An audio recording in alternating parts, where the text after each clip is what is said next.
عليكم ورحمة الله وبركاته.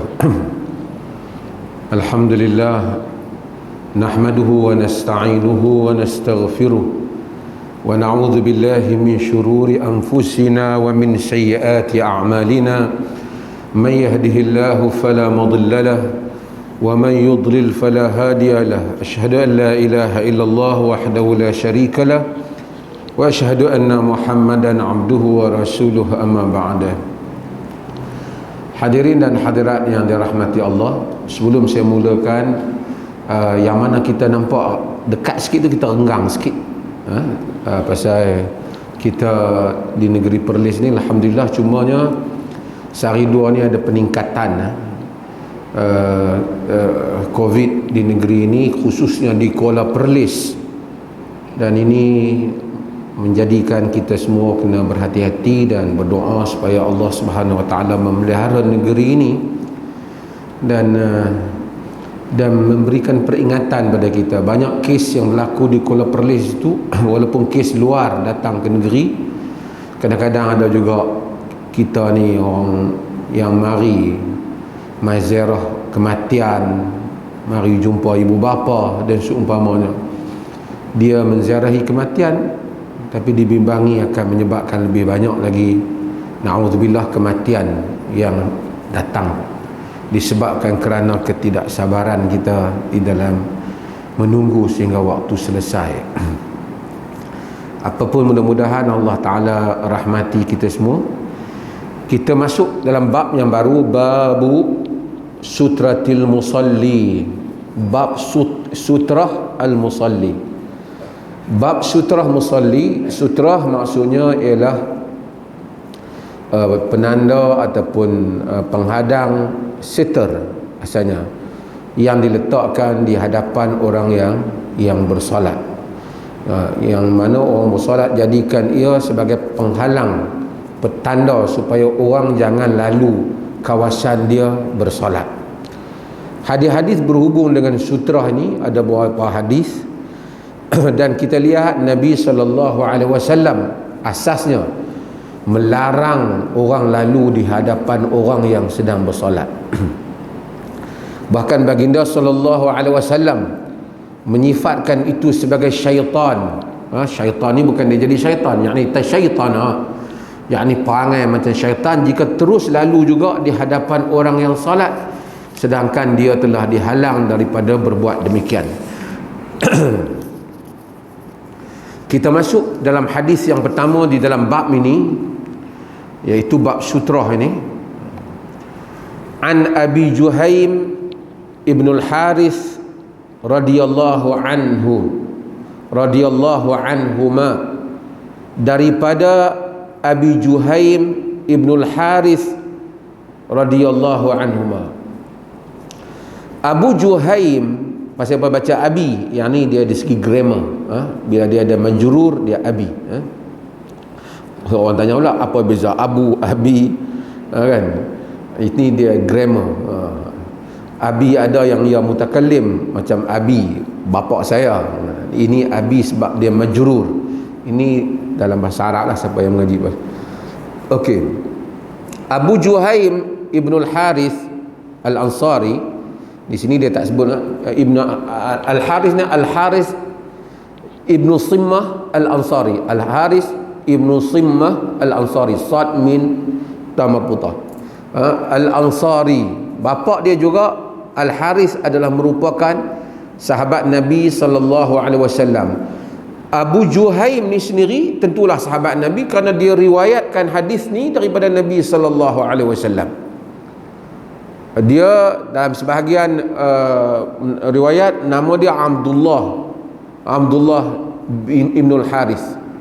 Di kalangan ahli-ahli sejarah ataupun ahli-ahli pengkaji sirah, mereka ada yang keliru menganggap Abu Juhaim dan bapa dia ni orang yang sama. Al-Imam Al-Hafiz Ibn Hajar Al-Asqalani telah menyatakan ini adalah waham, yakni keliru. Sebenarnya Abu Juhaim satu orang, bapaknya Al-Harith orang yang lain.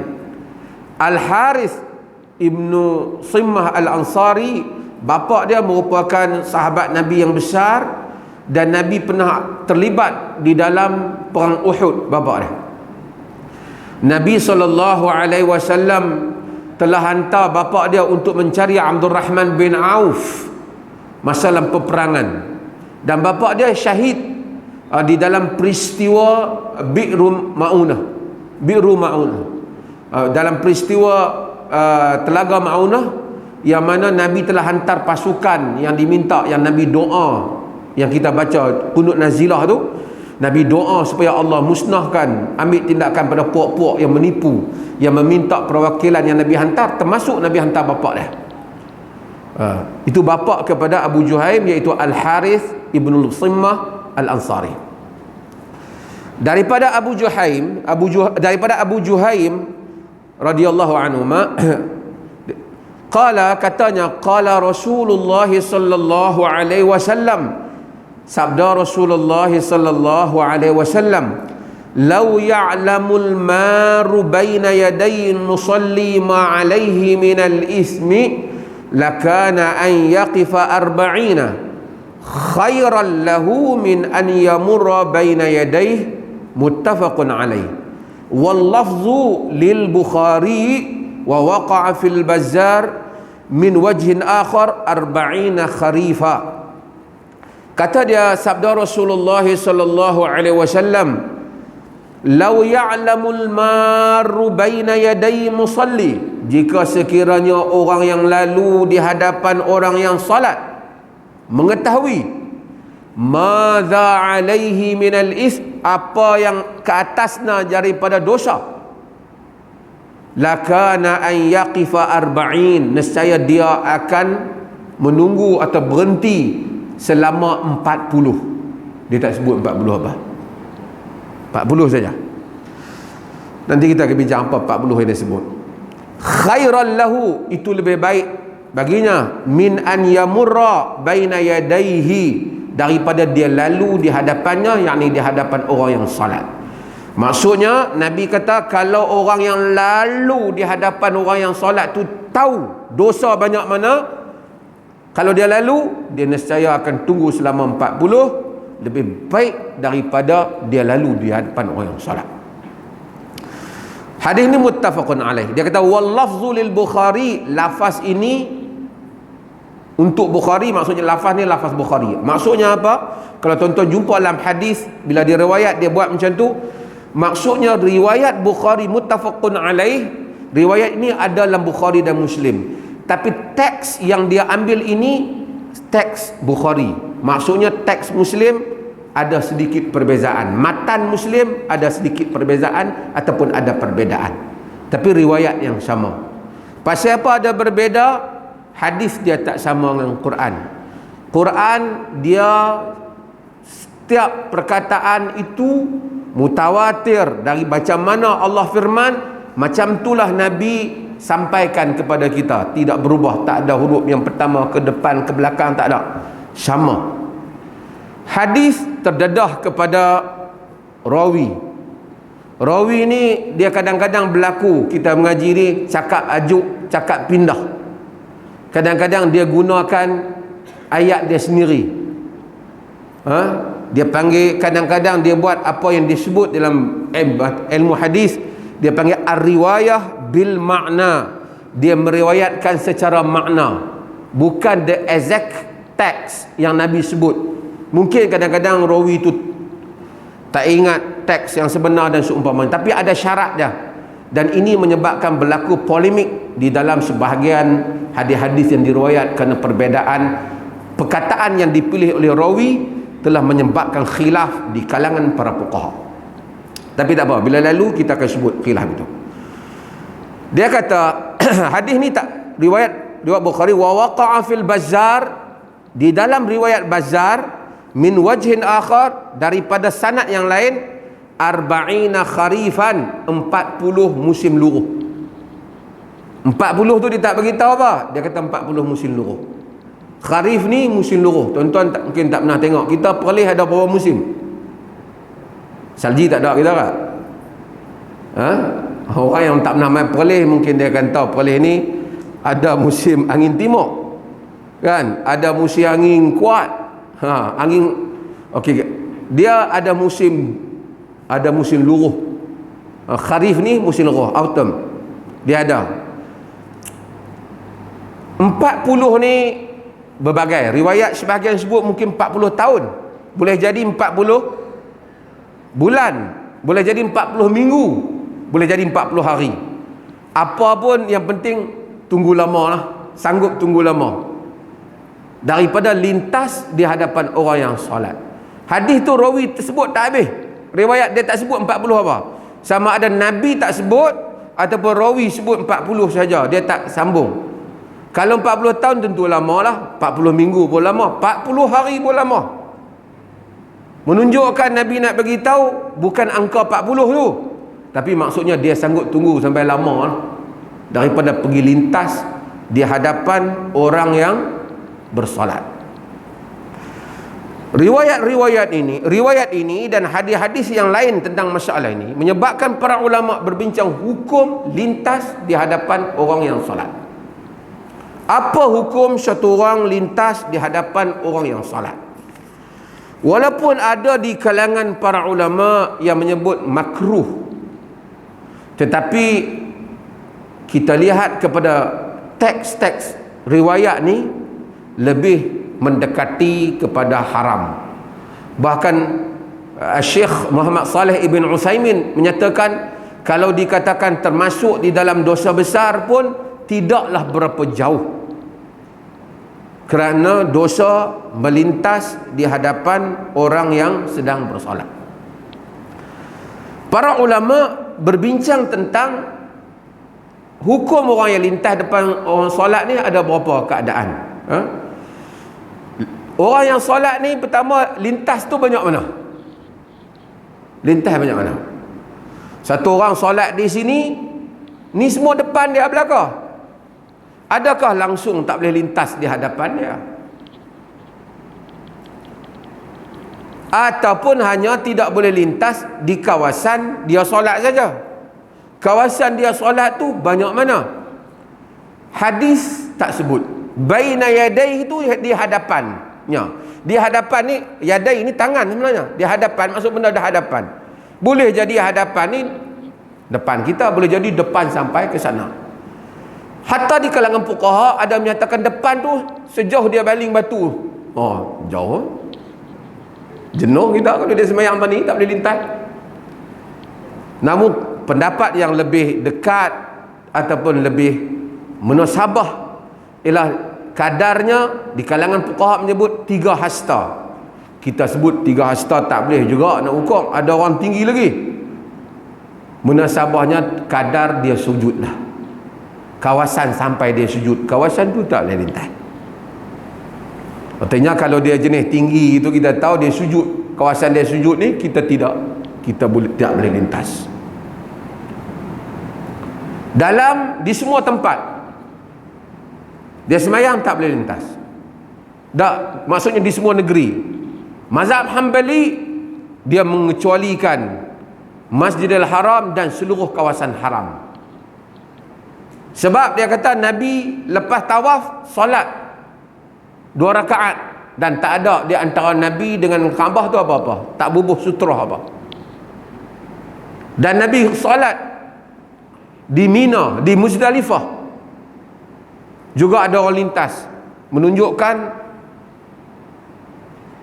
ada kelonggaran di kawasan haram. Ini perbincangan di kalangan mazhab Hanbali.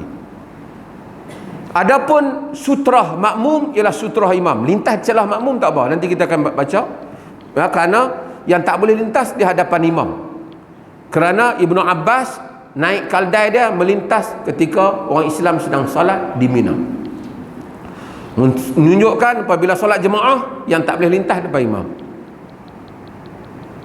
Adapun di hadapan makmum tak apa. Kalau tidak susah, dia batal-batal tengah semayang, dia duduk tunggu situ sampai habis 4 rakaat. Dia boleh keluar untuk pergi mengambil wuduk ataupun kemudian solat semula. Tapi kalau dia pijak cermin mata orang, dia kena bayar. Yang tu je, itu bab lain. Depan imam dia tak boleh lintas. Dan imam kalau semayang tempat lapang dia letakkan sutra yang akan kita bahaskan. Dalam mazhab Malik, dia perincikan masalah ni. Dan mazhab lain pun sebut sama, tapi kita An-Nawawi sebut selain, tapi mazhab Malik lebih ramai fuqaha dia menyebut hal ni. Pertama, dia kata sekiranya satu orang tu solat, dia letak sutrah di hadapan dia, tanda. Kemudian orang lalu, boleh lalu kat sana, tapi lalu kat kawasan dia. Jadi kalau dia tak tanda depan tu, kita tak boleh lalu antara dia dengan sutrah tu lah, penanda tu, dia lalu. Berdosa orang yang lalu tu. Tak berdosa lah orang yang solat. Nanti kita akan baca bab, kita boleh alang dah kalau dia tak membiarkan. Ini soal apa sebelum tu? Soal adab. Dia solat satu hal, tapi apabila kita solat, kita menghadap Allah, ada adab dia kita dengan Allah, dan adab orang juga. Sebab tu agama tadi Kuib buat seminar adab. Bagus. Kerana kita kadang-kadang belajar fiqh, kita tidak mempelajari adab, kesantunan itu. Kadang-kadang memang tak salah disebut zahir, tapi salah dari segi adab. Kenapa kita tak boleh buang air besar, air kencing menghadap ke arah kiblat? Kerana beradab dengan Tuhan. Beradab. Adab. Sebab tu adab itu part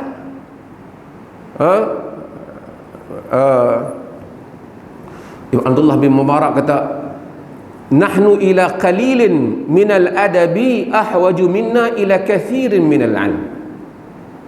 Kita kepada adab yang sedikit itu lebih kita perlukan daripada banyaknya ilmu.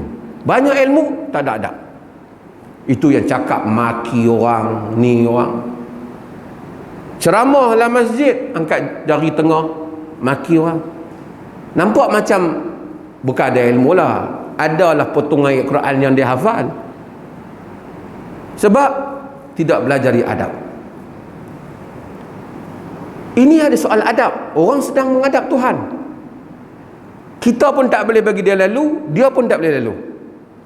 Kalau dia lalu, sedangkan dia ada tempat lain, berdosa dia. Tapi kalau kita pergi solat di tempat yang mana dia tak boleh lalu melainkan situ ya,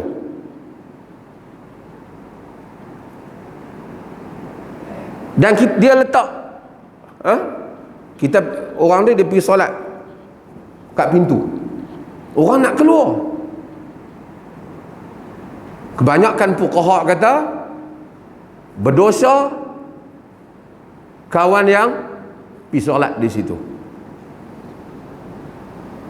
Tak berdosa orang yang lalu, pasal dia tak ada pilihan, terdesak dia nak keluar. Kalau dia pergi solat di tempat yang mana orang ada pilihan, tapi dia tak letak sutrah, lah mazhab Malik kata menyebabkan orang tak perasan lalu depan dia, berdosa dengan yang semayang sekali.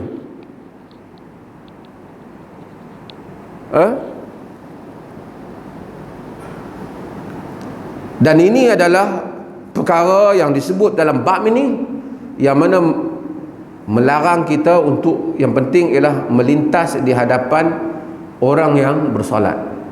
Sehingga Al-Hafidh Ibn Hajar Al-Asqalani menyebut, kalau boleh, kalaulah orang semayang, katalah kita semayang Jumaat, kita nak keluar, satu orang tu dia barangkali ingat orang tak keluar lagi, dia semayang kat pintu.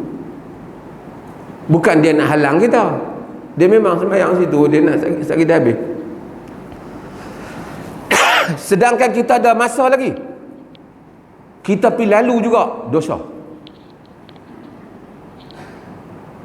Kerana kita sengaja, sedangkan kita tahu sakit nak habis tu, kita jangan lalu. Kerana Nabi kata sanggup tunggu sampai 40 tahun, 40 bulan, 40 minggu, 40 hari ke? Tapi kalau orang tu memang akal, lah ni mai kita semayang put pintu supaya depa semua tak boleh keluar.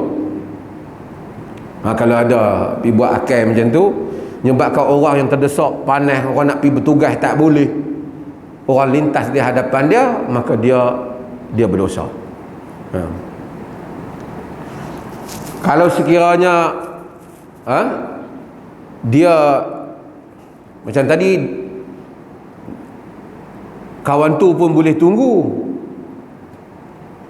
dia pun sengaja semayang di situ, ada orang yang keluar juga, kawan yang keluar pun berdosa, hak semayang pun berdosa. Sebab dia duduk di kawasan tu. Sebab apa?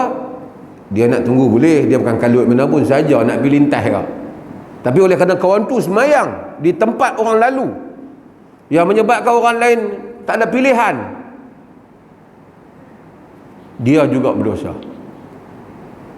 Sebab itu maka bila kita nak solat, hendaklah kita pastikan kita tak menyebabkan orang lain sukar untuk menunaikan ibadah mereka. Inilah hadis yang diriwayatkan daripada Nabi sallallahu alaihi wasallam. Dan tadi saya telah sebut bahawasanya di dalam hadis sahih, Nabi semayang di Muzdalifah tanpa ada sutrah, yang ni tak ada di depan ni, menyebabkan majoriti para ulama tak ada penanda di depan, menyatakan sutrah ni sunat, sunnah, tidak wajib. Melainkan kalau kita tahu, kalau tak letak sekali memang orang lintas, kita letak tu sebagai tanda, sebagai tanda. Melainkan kita tahu kalau tak letak ni memang orang tak nampak kita solat. Di kalangan mereka ada yang mewajibkan keadaan demikian. Tapi kalau kita semayang di rumah kita, seorang-seorang antara kita, tak ada siapa di rumah kita, adakah perlu kita letak sutra? Tidak zahir keperluan untuk letak sutra. Walaupun ada di kalangan fuqaha kata letaklah, dah Nabi dah letak. Tapi tujuan sutra tu bukan kita nak menghadap sutra, sebagai tanda supaya orang tidak lalu di hadapan kita. Bila tidak ada orang tu, tak ada kawasan, tak ada orang yang lintas, maka tak mengapa. Dan kita akan membaca lagi hadis Nabi SAW di mana Aisyah menceritakan bagaimana Nabi solat sedangkan dia melintang di hadapan Nabi SAW. Wa idza arada an yasjuda ghamaza rijlaihi faqabattuhuma, apabila dia nak sujud, dia meramas kakiku dan kemudian aku menarik kakiku, kata Aisyah. Nanti hadis itu akan kita lalui dalam membicarakan tanpa sutrah. Wallahu taala alam. Sebab kita masa tak banyak, so saya buka pada sisi soal jawab. Ada soalan?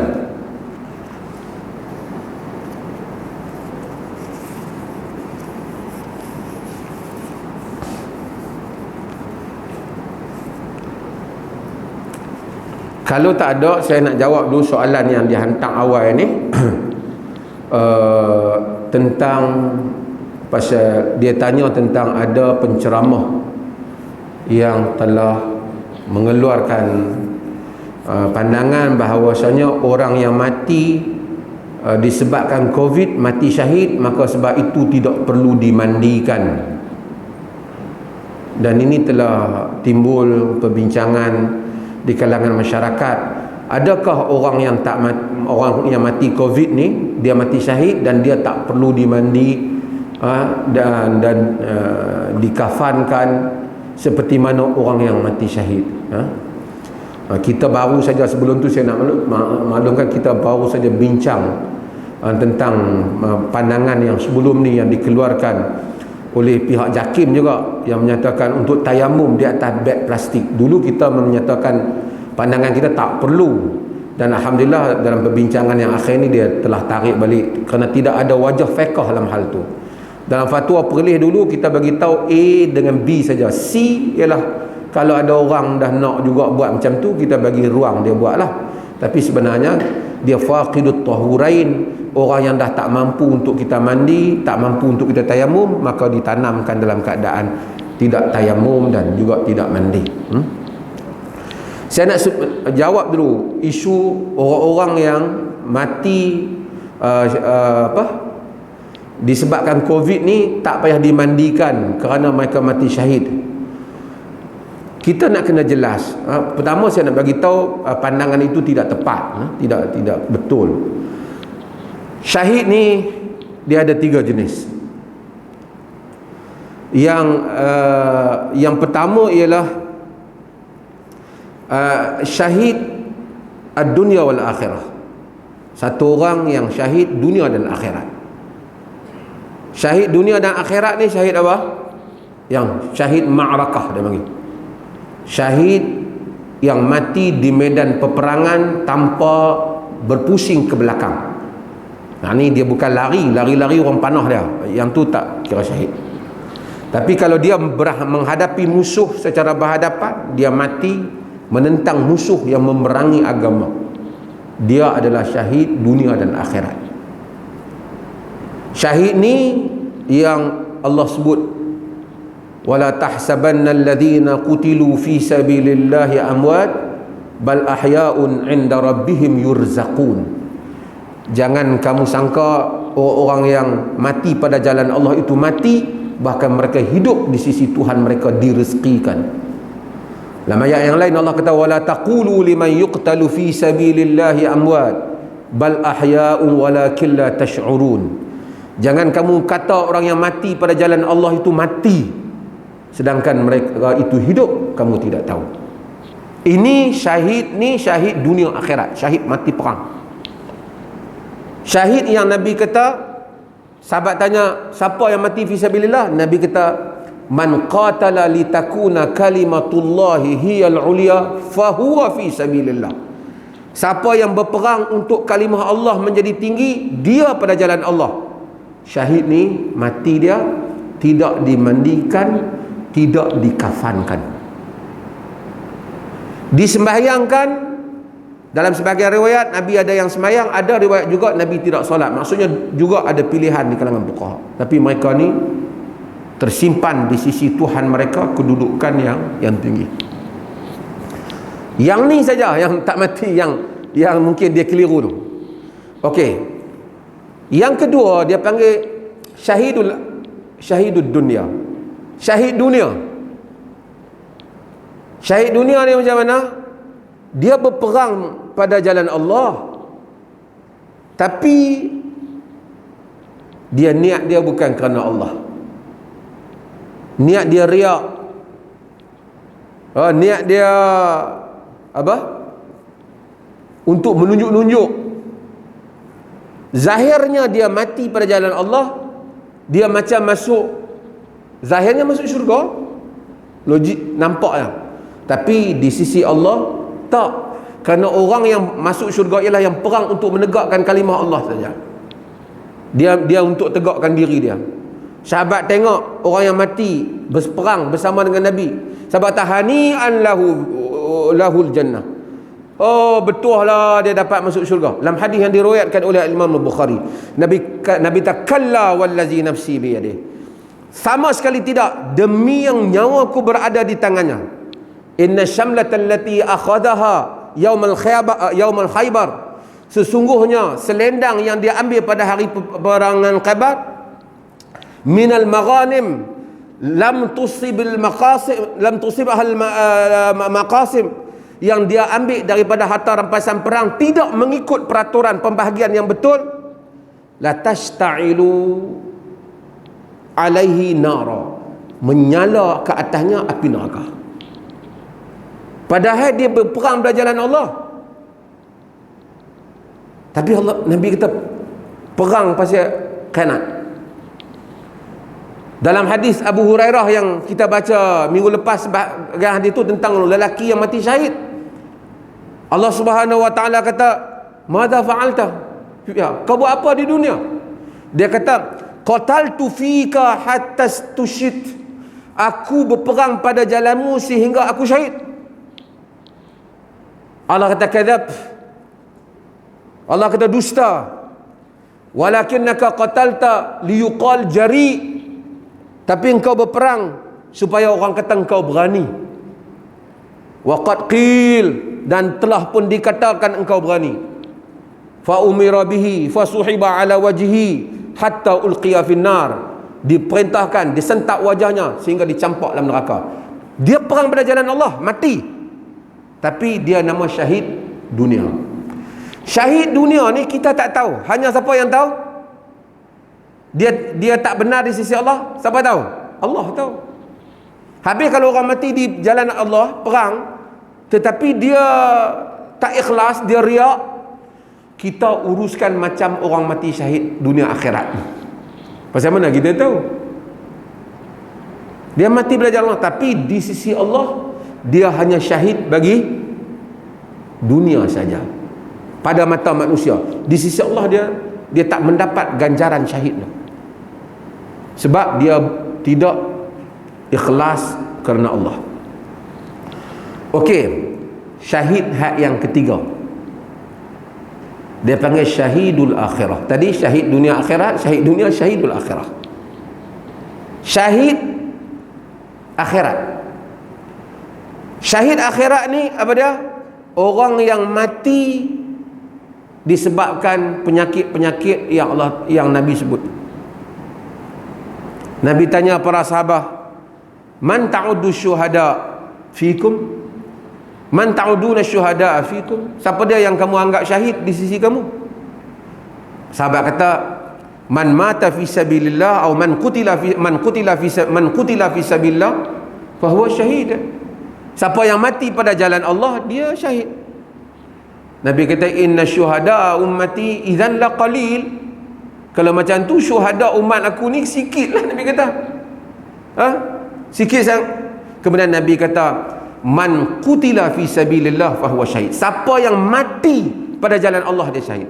Man mata fi sabilillah fa huwa syahid. Siapa yang mati pada jalan Allah, dia syahid. Tadi mati dalam peperangan. Siapa yang terbunuh pada jalan Allah, man qutila fi sabilillah fa huwa syahid. Siapa yang terbunuh pada jalan Allah, dia syahid. Yang mati tadi, yang kena bunuh tadi, perang mati. Man mata fi sabilillah fa huwa syahid.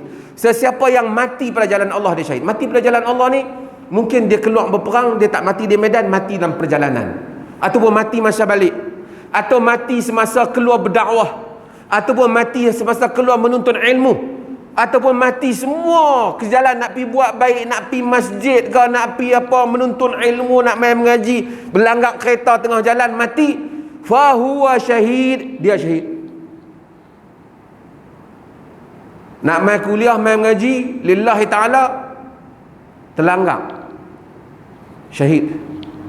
Tapi adakah tak dikapan dan tak dimandikan? Dah. Dikapan dan dimandikan semua seperti biasa, cuma dia dapat ganjaran syahid di sisi Allah. Kemudian Nabi SAW dalam hadis tu, Nabi SAW kata, man mata fi ta'un fa huwa syahid. Siapa mati kerana ta'un, dia syahid. Siapa mati kerana wabak, dapat pahala syahid. Ni yang mati Covid ni, kalau lillah, redha kepada Allah dan semuanya, dapat pahala syahid. Tentulah pahala tu tak samalah dengan orang yang mati berperang pada jalan Allah. Ada tingkatan-tingkatannya, tetapi ganjaran syahid yang Allah janji yang nak bagi tu dapat kat dia kalau dia redha pada Allah Azza wa Jalla. Man mata fi ta'uni fa huwa syahid. Dan Nabi SAW kata, man mata fil batn wa huwa syahid. Siapa yang mati sakit perut, syahid. Orang yang mati sakit perut ni syahid, tapi bukan kerana makan kenyang banyak tak boleh bernafas. Yang tu cerita lain lah kan, tu mati apa. Tapi ini katalah dia mati, dia sakit, dia kanser dalam perut ke apa ke, ini termasuk di dalam orang yang syahid. Wal ghariqu syahid, dan orang yang mati tenggelam syahid. Orang yang mati lemas tu syahid. Orang tanya Syekhul Islam Ibn Taymiyah rahimahullah, kalau satu orang saudagar naik kapal pergi berniaga, tiba-tiba kapal dia tenggelam, dia mati, dia dapat syahid dah. Ibn Taymiyah kata syahid. Syahid kalau dia tidak menaiki dengan maksiat. Hatta kalau dia pergi, satu orang pergi buat urusan cari rezeki dan seumpama, dia dapat ganjaran itu. Rahmat Tuhan ni luas dalam masalah ni. Nabi sebut tentang syuhada, Nabi sebut tentang Nabi kata al-mat'un, orang yang kena ta'un, yakni kena wabak. Al-mabtun, orang yang sakit dalam perut. Wal ghariq, Al-muqtun, orang yang dalam perut dia. Wal ghariq, orang yang tenggelam. Wa sahibul hadam, orang yang ditimpa. Ni hari ni ada apa? Mana terbalik apa? Di Kelang ke apa? Terbalik scaffolding. Tak kira lah.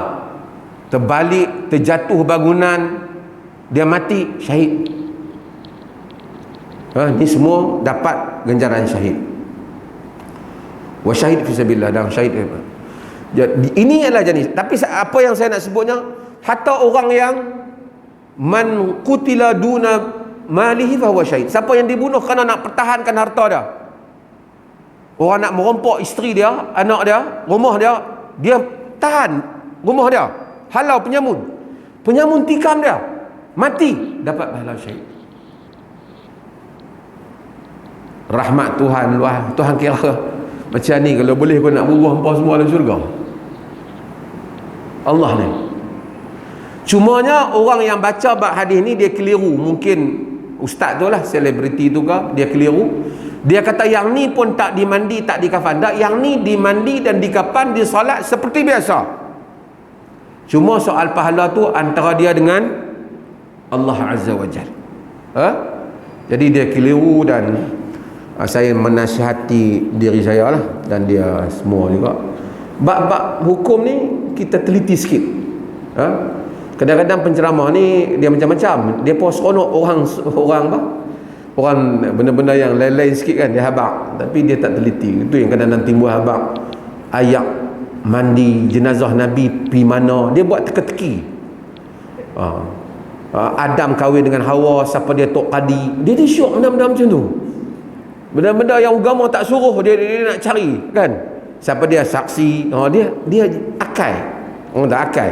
Hak duk banyak hukum hakam fiqh, hak nak amal, hak ada hukum bab-bab agama, hadis Nabi, Quran. Yang ni dia tak apa minat, tak syok. Ulama-ulama hadis dulu sebut golongan ni dia panggil qusas, dan wa'az. Qusas dan wa'az ni golongan pencerita, penglipur lara. Wa'az ni golongan penceramah. Ni antara golongan yang penyumbang utama di dalam penyebaran hadis-hadis palsu. Dalam ilmu hadis. Dia pakut benda-benda yang orang awam ni dia syok kalau dengar cerita-cerita yang pelik-pelik sikit. Cerita malaikat penat ke, kan. Syok lah benda-benda macam tu, kan.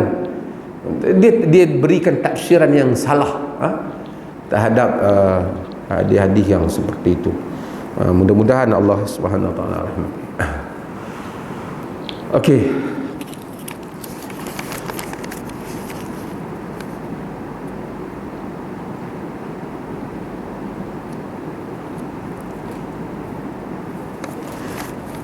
Jika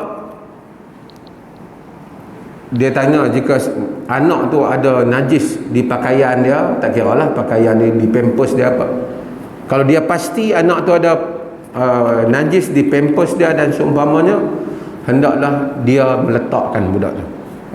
Walaupun dia tak terkena terus pada pakaiannya, tetapi dia dianggap menanggung najis. Pasal najis tu dia tak boleh ambil satu bekas najis bubuh dalam plastik elok, bubuh dalam poket semayang, dia tak boleh. Macam tu. Kerana walaupun tak kena terus ke pakaian kita, tapi dia panggil kita menanggung najis itu. Kalau najis tu budak tu tak apa, dia duduk dalam tubuh tu, tubuh tak apa, tubuh kita ada.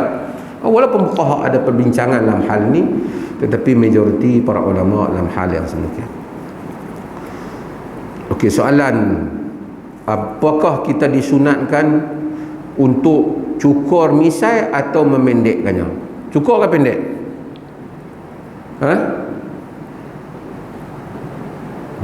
Tuan-tuan, orang perempuan tengok orang lelaki tak ada misai ke elok, pendek misai ke elok?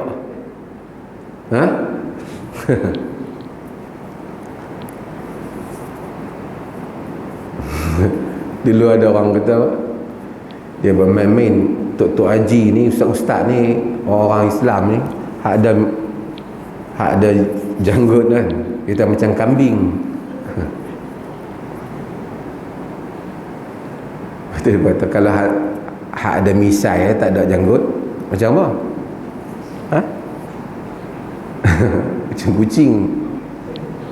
Dia kata lah kan, tak ada misai tak ada janggut. Ha? Dia kata macam anjing. Dia lah kata dia pun jenis tengkak. Tapi saya nak sebut dalam hadis yang disebut diriwayatkan oleh Imam Bukhari, diriwayatkan oleh Imam Muslim, Nabi SAW sebut al-fitratu khams. Fitrah itu ada berapa? 5.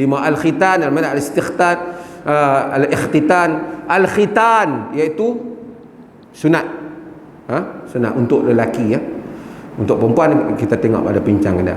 Wastihdad, cukur bulu hari-hari. Yang jenis yang tak cukur tu kira memang menyanggahi fitrah. Okey. Wa qassu syarib. Memendekkan misai. Dia ada riwayat ihfu syawarib, cukur, tapi bukan maksud cukur di situ maksud cukur, tapi maksud pendekkan betul. Sebab tu Imam Malik bila dia tengok zaman dia orang cukur misai ni, dia kata ini bid'ah. Maksudnya benda orang tak buat, bukan amalan nak buat itu. Qassu syarib wa qassu syarib, pendekkan misai ni. Wa taqlimul azfar, dan potong kuku. Setengah orang dia tengok kuku dia, ya Allah, macam mana dia makan, penuh macam-macam.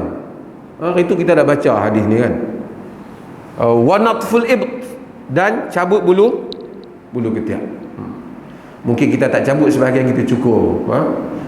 Ya, Al-Imam Syafi'i kita wa sunnatun natf, sunnah itu cabut. Wala aqwa ala dalik, tapi aku tak larat nak tanggung, sakit cabut. Jadi maksudnya dia pun cukur. Tapi soalan dia punya misai apa dah? Misai dipendekkan. Dipendekkan.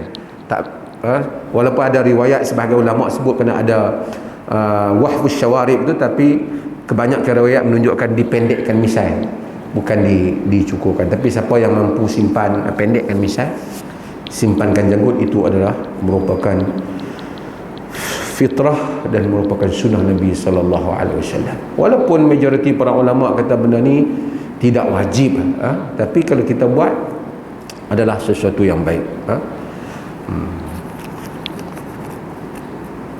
Tapi buat bagi elok lah, tak payahlah simpan macam misai Hitler tu. Wallahu ta'ala alam. Habis dah masa apa ya? Masuk waktu. Ada lagi soalan? Masuk waktu dah? Masuk? Okey, wassallallahu ala nabiyina Muhammad walhamdulillahi rabbil alamin.